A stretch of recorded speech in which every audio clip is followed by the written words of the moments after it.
Yeah, you used to send me some crazy emails. I might have blocked you. I don't remember, but I mean, if that's true, you should make a video about it and clear your name. But I mean, you lost in a court of law, like under the justice system. So I don't know what I'm really supposed to say unless you now win in a court of law against the justice system. And if you do that, then I'll make a video talking about it. Are you filing your appeal to the court of Turkey Tom? No, I was asking about the emails. Steve, like the Futuristichub Steve, is in waiting to call right now. I don't think it's real, but... Are you talking about Brian's brother? Yeah. Wait, the weatherman? The weatherman, yeah. The weatherman! Can we take the weatherman in? How's the weather? What? How's the weather? How's the weather? Weather. Yeah, what's up, buddy? Hey, what's going on? No, this is not the weatherman. This is Brian. Oh, okay. What do you want to talk about, Brian? So I saw your video. A friend of mine pointed it out to me. When are you going to start telling the truth about the whole $20 million lawsuit? Just a question. What do you mean by telling the truth? So I've emailed you my lawyer's motions on fraud on the court that prove that the 2016 case was frauded, and the entire case was frauded, and that those judgments are going to be vacated off of me. Okay, so you still haven't responded to that. You emailed me a motion that your lawyer filed? Yes. So was anything like proven in a court of law as far as the case being like fraudulent? Well, my lawyer cited in the motion on the fraud on the court why in 2014 when they filed it that I had no idea the case was going on until 2016 was a fraud on the court. I've sent emails letting you know about what was going on. That explains why I am the way I am when it comes to this type of stuff. It should be in your email, but I guess you might have blocked it or something. Yeah, you used to send me some crazy emails. I might have blocked you. I don't remember, but I mean, if that's true, you should make a video about it and clear your name. But I mean, you lost in a court of law, like under the justice system. So I don't know what I'm really supposed to say unless you now win in a court of law against the justice system. And if you do that, then I'll make a video talking about it. Are you filing your appeal to the court of Turkey Tom? No, I was asking about the emails because I saw the recent video, right, the 2 days ago, and I was hoping that he would have at least said something on the lines of I filed my motions, and they're sitting in federal court right now, which, you know, in the motions, there's tons of evidence to prove that the court was frauded. I guess in a summary, let me tell you what happened. 2014, Marco Princep, he hired a lawyer named Robert Wilson. That was his lawyer.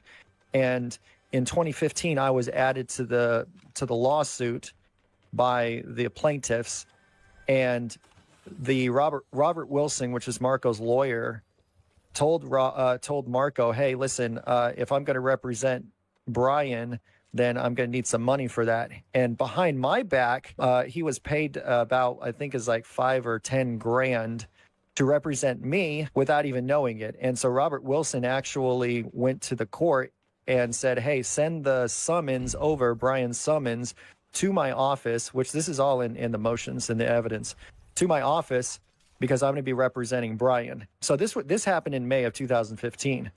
And so from May of 2015 all the way to March of 2016, Robert Wilson was falsely representing me, keeping me out of mediation, keeping me out of settlement talks, making answers on my behalf, which is a direct violation of my due process rights, you know, from the Constitution of the United States. And that's where the issue is. So Marco and his lawyer in March of 2016 contacted me and said, hey, show up to court as a witness so we can protect the video games YouTube channel, because at the time I was running the channel and I owned 50% of it. And so I ended up showing to court, and I didn't have my court clothes on or anything. And I showed up to court leading to believe that I was going to be a witness. And it turned out that I was getting these, questions asked of me.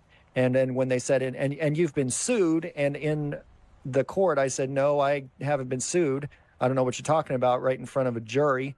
And it turned out I looked like a complete idiot in front of everybody. So why is can I just ask you a question?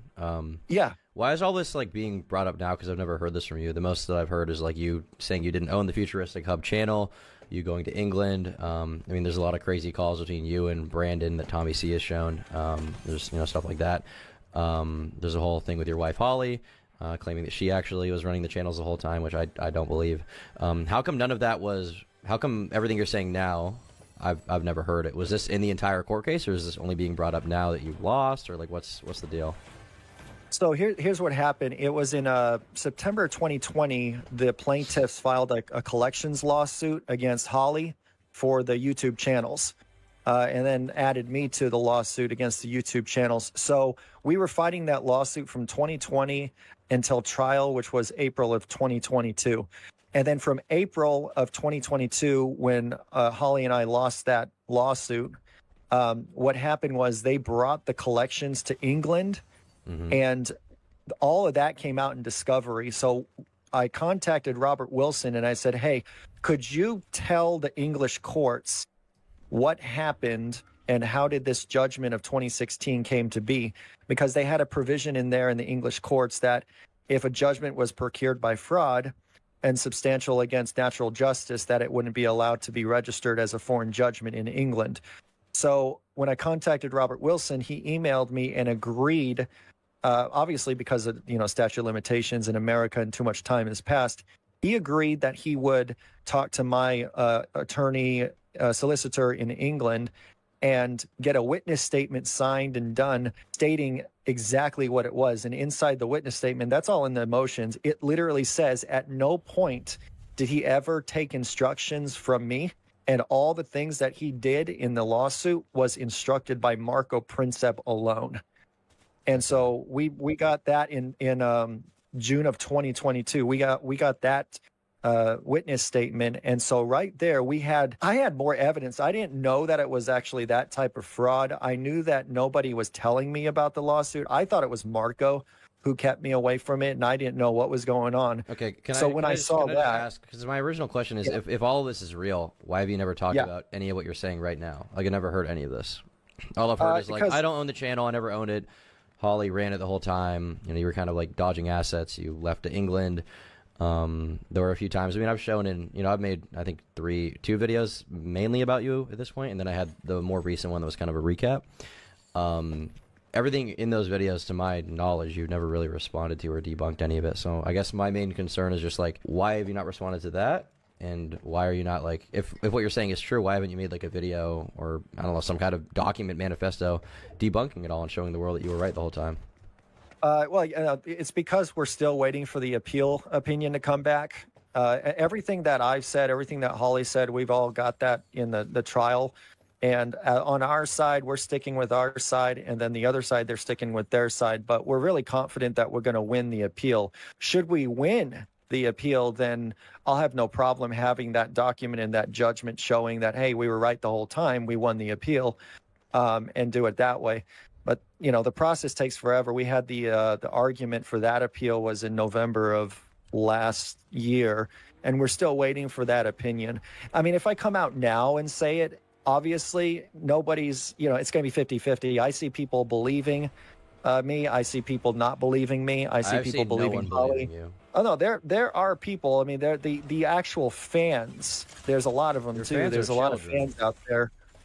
No, there's a lot of older fans. I mean, I've seen quite a bit of older fans. But regardless, they're exposed to this type of drama. They're clearly understanding that, okay, well, it could be right or it could be wrong, but there's no use talking about it. I mean, I could say right now that I'm not the owner and people will go, oh, you're a liar.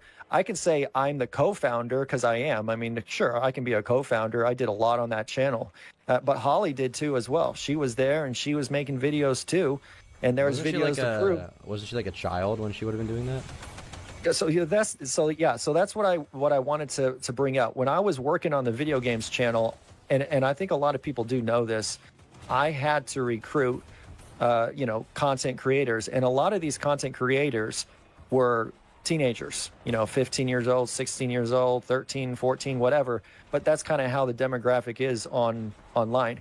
And so when I was deep into the video games channel and I was doing recruits, then yeah, of course I'm going to be talking, to people like that.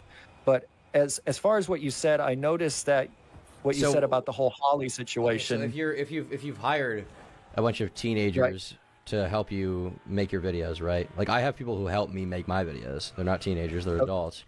but I would still say that it's my channel.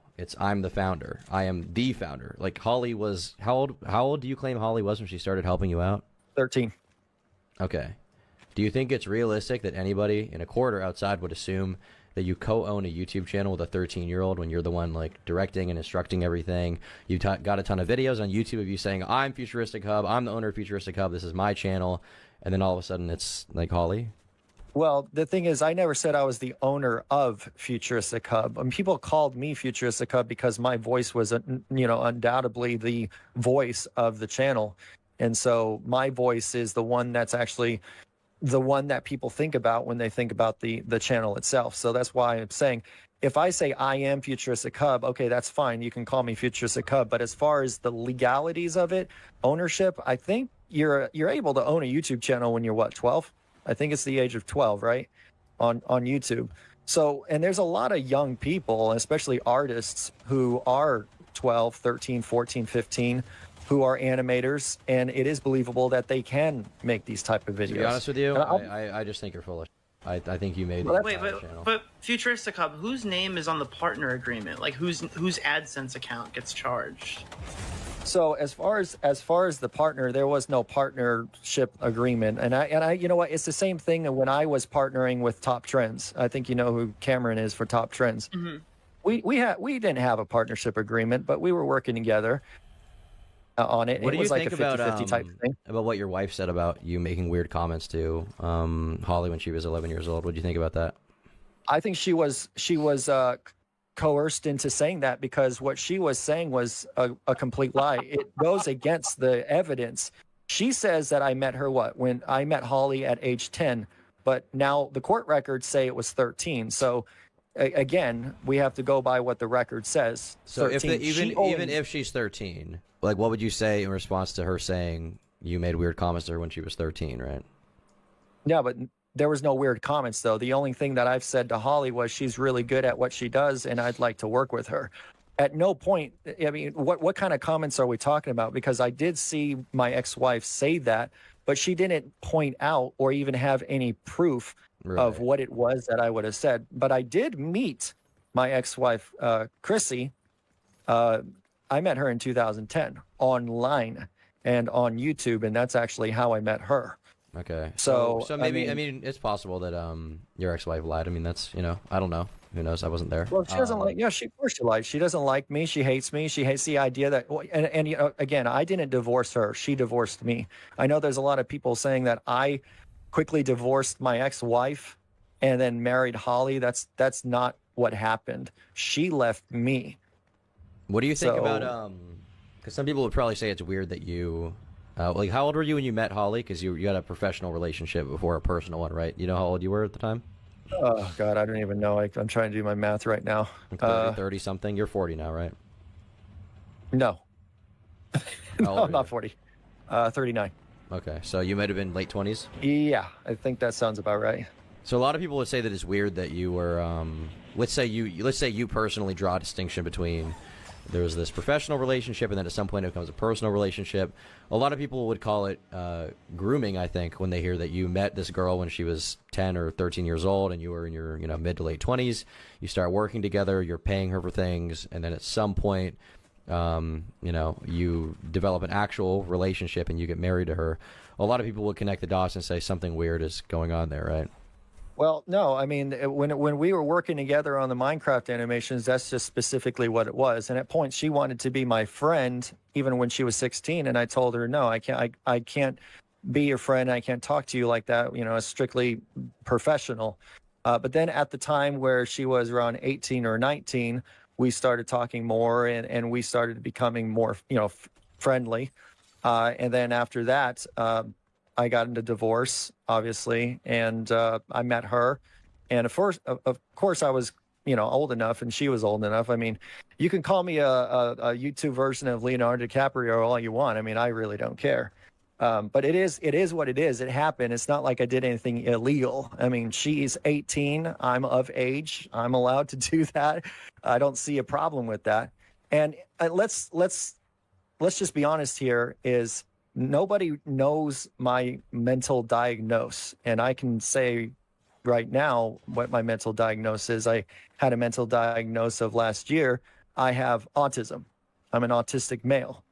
And so I can't function in socialness at times, and there are things that I can't function on. So, I'm not a normal neurotypical type of guy, and I think people should treat that, with more respect. They assume too much of me. They think that I'm just some normal person, or they think that anybody that they don't know is supposed to be normal. But Right. But you have like a buddy of mine is going through something like that right now. Are you familiar with Tipster? Yeah, he lives right down the street from me. Really? Wow. So do you have like an opinion on him in general? I was interested to know. Yeah, he just gets himself in a lot of drama. I know we had some, issue in the past, but it didn't last very long. As you far raise a as good point. He does far- get himself in a lot of drama. But he Yeah. also actually, you may not know this. He actually has autism. He got diagnosed recently, so I feel like we should give him a little bit of leeway. Realistically, he doesn't really understand a lot of social situations. I think he Okay, tweeted about that like a month ago, right? Yeah, That was Put things in perspective a little bit. Yeah, I mean, that's totally fine. I mean, I try not to judge people like that. I mean, I've been working on my attitude. I think there's a lot of talk where I've lost my temper, and yeah, sure, I've lost my temper because of the stuff that I've been through, and I'm trying to cope with it. Believe me, I am. I mean, I think it's sensible to say that if you were royally screwed in a $20 million judgment when you didn't see it coming, You'd be but angry, you knew that there was, I mean, yeah. So that's why and I'm still the death fighting threats that and after stuff, 8 I years. guess, right? Only to the plaintiffs, I will be honest, like I don't care whether they live or die because of what they've done. I just don't care because they attacked my mom. I don't know if you guys know they're not, but What do you they mean by actually sued my mother. Oh, They why? literally sued my mother. Well, because my mother bought a house for Holly with settlement money that she received, and they end up getting this court to say that money was my money the whole time. And when she bought the house, So how do you get a court to say that? Like to prove that, wouldn't they have to show like financial records to show that that's where the money came from? they have a corrupt judge. Oh, I see. Judge Hoffman of the 68th District Court is absolutely corrupt, and I'll tell you how I know this. First of all, the plaintiff's lawyers is a Texas senator, a Democratic Texas senator. That's number one. The Number plaintiff's two, lawyer is a Democratic Texas senator. Okay. yeah, Texas Senator Royce West. Okay. And Wait, but how does that make him corrupt? Well, he's Just not done because he's explaining. Let him. Democrat? No, let him explain. Well, He's not done. Judge Hoffman of the 68th District Court is also a Democrat, and he gets donations from the plaintiff's lawyers. Okay. He put two and two together. In state court, that you're bound to run into that. Federal court, it's an iffy thing, and appeals court, it's not so political. Have you but brought this up state anywhere? court- Like, have you told, like maybe I don't know, the president or something like that? I feel like he would be able to do something about it. Yeah, I mean, I would love to reach out to the president or something like that, but I'm actually working with some other organizations on the whole 2016 thing. I'm going to try to work my way from the outside in, and do it that way. Right. Because I don't want to go and attack a judge over something that should be taken delicately. Right. But so I want to start by showing where the fraud started in the first place. Just a quick side note in case, just so you know. So I know we're not really on good terms with Tipster. We've had a lot of beef. I am understanding of him because he has autism, but you may not know this, but Tipster's aunt actually at one point worked for Joe Biden's campaign. Not recently, way back in the day when he was running for VP. So I think to this day, Tipster's aunt has the email. If you show some goodwill to Tipster, he may be willing to give you that email, and you could probably get it kind of up the chain a little bit faster. Maybe worth your time. But sorry, go on. You're good. Oh, cool. Thanks for the tip, Stir. No worries. You're welcome for the tipster. Yeah, that sounds cool. I mean, I've got organizations and news people actually reached out to me last week because there was some development in my fraud on the court lawsuit. The magistrate did put out her opinion stating that she thinks that my motion should be denied, but she failed to give reasons for it, and she totally ignored my constitutional rights. It does say that if an officer of the court does make withhold your summons, that's number one, and then it makes filings in the court that fraudulent filings with the court, then that constitutes as a fraud on the court. Well, it didn't show that, so I'm filing my objection on Monday or Tuesday on that. But I do have like a Dallas Fort Worth, Fox, ABC, CBS. They've reached out to me, wanting to do a story next week because the court case was filed. My motion was filed in September of last year, and just June 4th, we've got some movement going into it. And you know what's really funny, Tom? The plaintiffs did not respond to my motion. They had 8 months. Really? And yeah, they totally ignored it. And Brandon, and I'll quote this, Brandon says, "It's been 10 years, dude. Give it a rest. Who cares?" That's exactly his pretty point. disgusting. That's what he said. Yeah. Well, yeah, it is. This, Considering if you look at the evidence, it actually proves that Brandon was planning on frauding me. Really? From the start. Can you elaborate on that a little bit? Okay, Brandon and Marco, when they were getting into their partnership agreement in summer of 2014, they had a written agreement where Marco was promising Brandon 30%, and Brandon would take 30% of the video games channel. And then at the end, it says, as long as you don't talk to Brian Martin. Right. And there's signatures on those. And they left that out in the 2016 lawsuit. That document was shown in evidence, but it was excluded. And I don't know how they excluded that, because you would show a jury that would have showed that Brandon Keating was planning on frauding the entire time. Yeah. And let's just say I did get 50% of the video games channel for helping Marco get the channel back from it being hacked. It was a promise to me. So if I'm getting 50% of video games, I'm thinking, okay, great. I've got 50% of video games and there's nobody else. All of a sudden I find out, oh, wait a minute, there's 2 people who claim 30% each. That's 60% total. Well, if I was going to get into a settlement agreement with them, or if I had, an opportunity to do this case, I would have looked at the facts. And if it was true that these 2 investors do own 60% collectively, and I had 50%, I would have gone to Marco and I would have gone to these investors and say, you know what, Marco, you're the one that signed these contracts. I didn't sign them. So how about you go down to 0? I'll give them 10. I'll give 10% of my 50%. And so I'll keep 40%. And then those 2 investors, I'll work with them on 30% each, and we'll be happy. I didn't know any of this, because I talked to Brandon, thought he was a nice guy, but I know Brandon seems pretty dark right now, if you ask me. Just to follow this all up, I guess, my perspective would be that if your motion to dismiss goes through, then I would be, willing to make a video about it and tell your story about how you were wronged. I have no problem with correcting the record there if that's the case. I really appreciate that, Tom. I really do. No worries, buddy. You know what? Let bygones be bygones. It is what it is. I understand, people, you get a little riled up in a situation, but, if you're right, you're right. We'll see what happens, I guess. Yeah, this whole thing is like, I've been really wanting to get my story out there. I've been wanting to get a video out there, and I will do that eventually. I mean, maybe we can do one together or something. If, the truth comes out and you start saying, hey, you know what? This guy was completely effed, I guess you can say. I won't say too much about it, but I literally was frauded by the justice system, and when it comes to the collections part of it, they actually did us real dirty here, because yes, there's a $20 million judgment out there. I'm only liable for about 11 million of it, I guess, around 11 or 12 million. Let's just say that. The Marco's the rest of it. Yeah. But regardless, when they got the judgment on the Futuristichub case, they argued that the videos and the channel and everything else was worth 13 or 14 million dollars. Mm-hmm. Okay. And so if they win a judgment in that case and they get the videos, which that's what the judgment says, don't you think my judgment is satisfied? It is.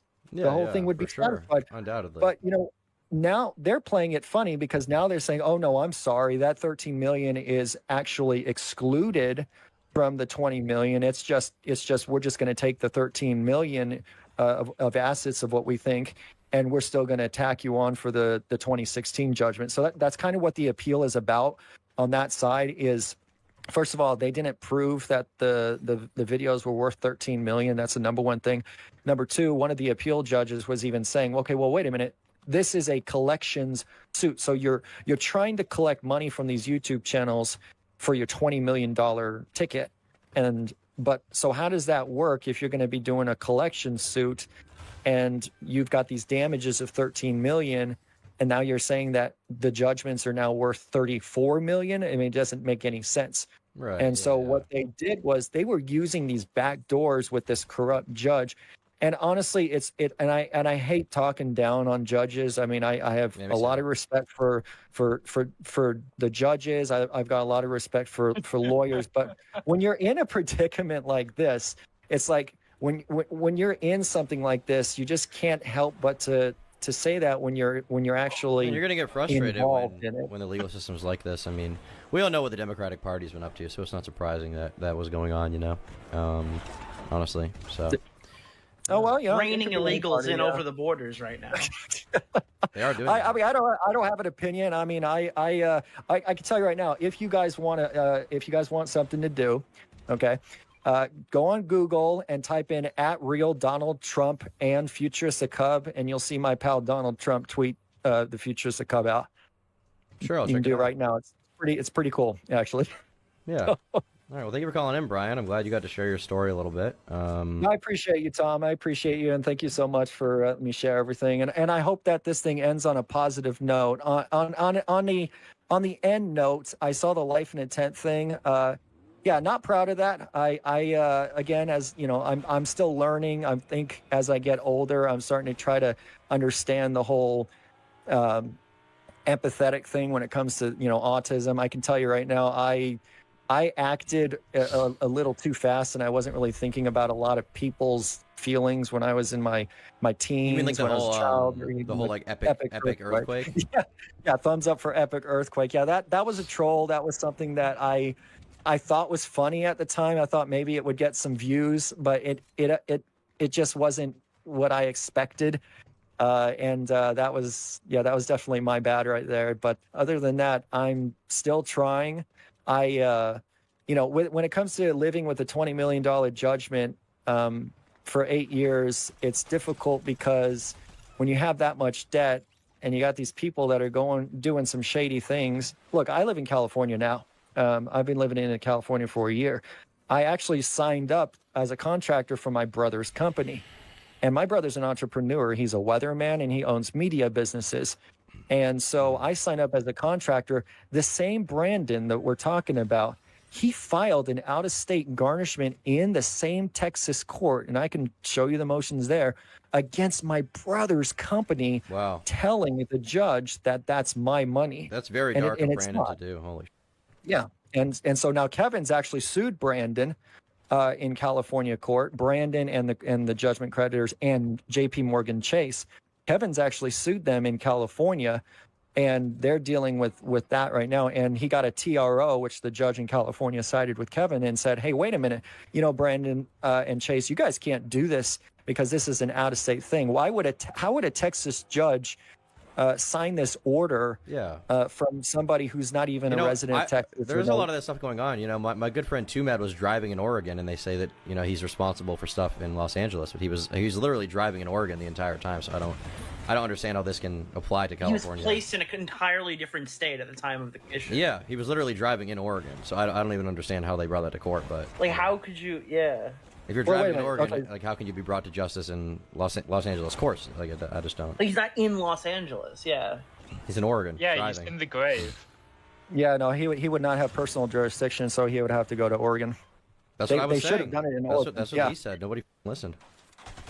Wow. See, there you go. See, the courts are just, sideways. But my issue when it comes to the Texas court and this specific judge is exactly what I said. This judge is getting donations from Senator Royce West and the West firm, which is Brandon and the plaintiff's lawyers. That's how deep it goes. It does. It goes all the way to the Texas senator being, their lawyer with a state Democratic judge. It's ridiculous. But, I'm going to keep pushing through. And I encourage you to check your email, Tom, if you're interested in reading up on some of those motions. It's got, everything that you need to see. And, you'd be pretty surprised. I think a lot of people are going to be surprised once this whole thing is over and I get to finally put my story out there, because that's one thing that I haven't done. I know other people are putting their stories out there, what they think on their side. but I haven't, and I'm just doing that because no one ever wished they responded sooner. It's good to wait until it's all out there and you can explain the full story with nobody messing with. Yeah, because if I explain it. Right, because if I make a video now, it's like people are just going to still think of the same thing, and I just want to make sure that things are done. And it's been 8 years of legal this and legal that. I think it's $500,000 in legal fees now. It's and you know what? What's really funny? Out of all this, Holly and I, or my brother, we have not asked for legal funds. We haven't had a GoFundMe. We've done it all ourselves. We have just. We're just not that. We just don't want to ask, for other people's money or for other people's help. We're serious on just taking care of this, and hopefully we put it behind us. Yeah, that sounds great. All right, man. Well, we're going to kick you out to take in another caller, but thanks for coming in. The storm is definitely came. All right, I appreciate you, man. Take care. Bye. Happy Father's Day. Well, I think he had a good perspective. He had a lot. Brandon's looking mighty dark.